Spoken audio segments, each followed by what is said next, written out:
ପାଣି ଝଲମଲ ଯୋଉ ଝରଣାର ଯୋଉ ଝଲମଲ ପାଣି ଛେଳି ତାକୁ ଦେଖିଲା।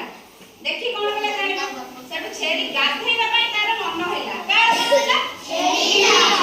ଛେଳିର ପାଣିକୁ ଯେତେବେଳେ ଦେଖିଲା ଝଲମଲ ପାଣିକୁ ଦେଖି ଛେଳିର ଗାଧେଇବାକୁ ମନ ହେଇଛି। ସେଠୁ ସେ ପାଣି ଭିତରକୁ ଡେଇଁ ପଡ଼ିଲା। କିଏ ଡେଇଁ ପଡ଼ିଲା? ଛେଳି ସେ ପାଣିକୁ ଦେଖି ଡେଇଁ ପଡ଼ିଲା ହେଲା। ମାଛ ଦେହରେ ତାର ଗୋଡ଼ ବାଜିଗଲା। କଣ ହେଲା? ମାଛ ଦେହରେ ତା ଗୋଡ଼ ବାଜିଗଲା। ମାଛଟି ରାଗରେ ଗରଗର ହୋଇ ଛେଳିର ଗୋଡ଼କୁ କାମୁଡ଼ି ଦେଲା। ପିମ୍ପୁଡ଼ି ଉପରେ ତମମାନଙ୍କ ଗୋଡ଼ ପଡ଼ିଗଲେ ପିମ୍ପୁଡ଼ି ତମକୁ କାମୁଡ଼ୁନି? ସେମିତି ଛେଳି ଯେମିତି ପାଣିରେ ଡେଇଁ ପଡ଼ିଛି, ମାଛ ଦେହରେ ତା ଗୋଡ଼ ବାଜିଗଲା। ତେଣୁ ମାଛ କଣ ହେଇଛି? ରାଗିକି ଗରଗର ହୋଇ ଛେଳି ଗୋଡ଼କୁ କାମୁଡ଼ି ଦେଇଛି ହେଲା। ତାପରେ କଣ ହେଲା? ଛେଳିର ଦେହ ଝିମଝିମ ହେଇଗଲା। ତାକୁ ଯେତେବେଳେ ମାଛ କାମୁଡ଼ି ଦେଲା, ଛେଳି ଦେହ ଝିମଝିମ ପୁରା ହେଇଗଲା ହେଲା। ଯେମିତି ପିମ୍ପୁଡ଼ି ତମ ଗୋଡ଼କୁ କାମୁଡ଼ି ଦେଲେ ତମ ଗୋଡ଼ କାଟୁନି? କାଟୁଛି ନା ନାହିଁ? ସେମିତି ଛେଳିକୁ ବି କାଟିଲେ ଛେଳି ଗୋଡ଼ ପୁରା ଝିମଝିମ ହେଇଗଲା।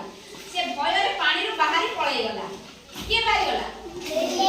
ଛେଳି। କଣ ପାଇଁ ବାହାରିଗଲା? ମାଛ କାମୁଡ଼ି ଦେବାରୁ ସେ ବାହାରି ପଳେଇଲା ହେଲା। ସେଇଦିନ ଠାରୁ ଛେଳି ପାଣି ଭିତରକୁ ଯାଏ ନାହିଁ। କୋଉ ଦିନଠୁ? ମାଛ ଯେହେତୁ କାମୁଡ଼ି ଦେଲା, ସିଏ ଜାଣିଗଲା ଆ ଭିତରେ ଗୋଟେ କିଏ ଅଛି ମତେ କାମୁଡ଼ି ଦଉଛି ଆଉ ହେଲା। ସେଇଦିନ ଠାରୁ ଛେଳି ଡରିକି ଆଉ ପାଣିକୁ ଯାଉନି।